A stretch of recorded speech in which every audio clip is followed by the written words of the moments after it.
नाम पुष्पा है और आज जिस घटना के बारे में मैं आप सभी को बताने वाली हूँ, ये घटना मेरे और मेरे दो दोस्त राजेश और हर्ष के साथ हुई थी।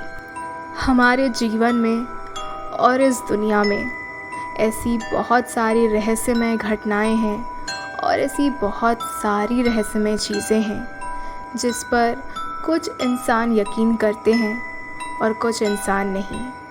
पर जब कभी भी उस इंसान के साथ अगर वो घटनाएं घट जाएं, तब उस इंसान के पास उस घटना और उस रहस्यमय चीज़ पर यकीन करने के अलावा और कोई ऑप्शन नहीं बचता। हमारे ही आसपास ऐसे कई लोग मौजूद हैं जो बहुत सारी चीज़ों पर यकीन करते हैं और बहुत सारी चीज़ों पर नहीं करते। और बिल्कुल इसी ही तरह मैं और मेरे दोस्त हैं। हम दुनिया की ऐसी बहुत सारी रहस्यमय चीज़ें हैं जिन पर यकीन नहीं करते, फिर चाहे वो देवी और देवताओं की ही क्यों ना हो। मैं और मेरे दोस्त हर्ष और राजेश, हमारा बस यही मकसद था ज़िंदगी में कि जब भी हम कॉलेज से पास आउट हो जाएं, तब दुनिया के सारे बड़े बड़े पर्वतों पर हम चढ़ाई कर सके और उनकी चढ़ाई पूरी कर सके। हमारा कॉलेज कंप्लीट होकर तो अब बहुत ही ज़्यादा समय हो चुका था और इसी के दौरान हमने बहुत सारे बड़े बड़े पर्वतों पर चढ़ाई की थी और उसे पूरा भी किया था।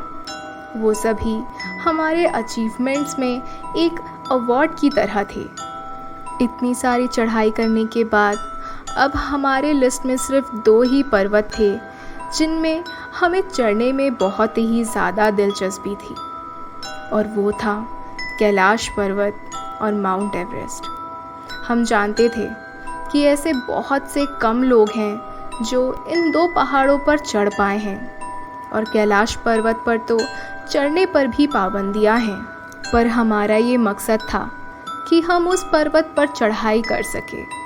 हमने बहुत ज़्यादा जगहों पर परमिशन मांगने की कोशिश की थी ताकि हम उस पहाड़ पर चढ़ सके, पर हज़ारों मिन्नत करने के बावजूद भी हमें उस पहाड़ पर चढ़ने की अनुमति नहीं दी गई। अब हमारे पास बस एक ही चारा रह गया था। हम तीनों ने यही प्लान किया कि अब अगर हमें परमिशन नहीं मिल रही है तो हम उस पर्वत पर छुपके से ही चढ़ेंगे, लेकिन चढ़ेंगे ज़रूर। उस पर्वत की ऊंचाई पर आज तक कोई भी नहीं पहुंच पाया था।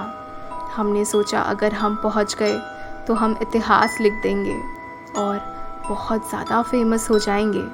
बस यही सोचकर हमने अपनी सारी पैकिंग कर ली और उस पर्वत के पास पहुंच गए और छुपके से ही उस पर्वत पर हमने चढ़ाई चालू कर दी। हम तीनों ही बहुत ही ज़्यादा खुश और एक्साइटेड थे, पर हमने ऐसी बहुत सारी बातें सुन रखी थी उस पर्वत के बारे में कि आखिर क्यों लोग उस पर्वत पर चढ़ने से मना करते हैं। बहुत सारे लोग ऐसा भी कहते हैं कि शिव जी की वजह से उस पर्वत पर चढ़ने की मनाही है। लोग उस पर्वत को एक होली प्लेस की तरह मानते हैं। शायद इस वजह से भी लोग उस पर चढ़ाई नहीं करते, पर हमें तो उस पर चढ़ना था। हम उसके दूसरे हिस्से से चढ़ रहे थे क्योंकि पिछले हिस्सा पूरी तरह से सपाट था, वहाँ से चढ़ना तो नामुमकिन सा था। दूसरे हिस्से पर चढ़ने की थोड़ी बहुत आशंकाएं दिख रही थी।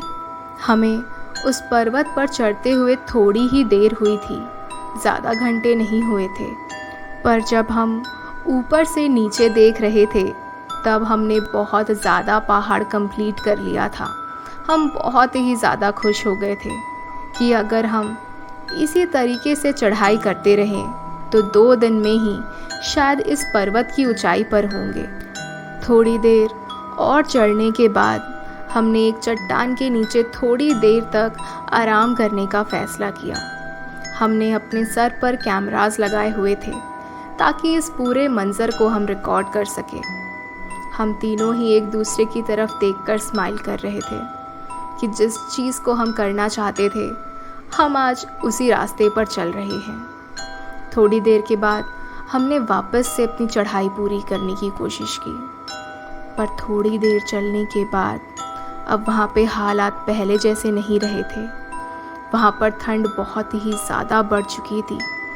हर्ष अब बुरी तरीके से कांपने लगा था। हमारे पास बहुत सारे कपड़े और वाटरप्रूफ ब्लैंकेट्स थे।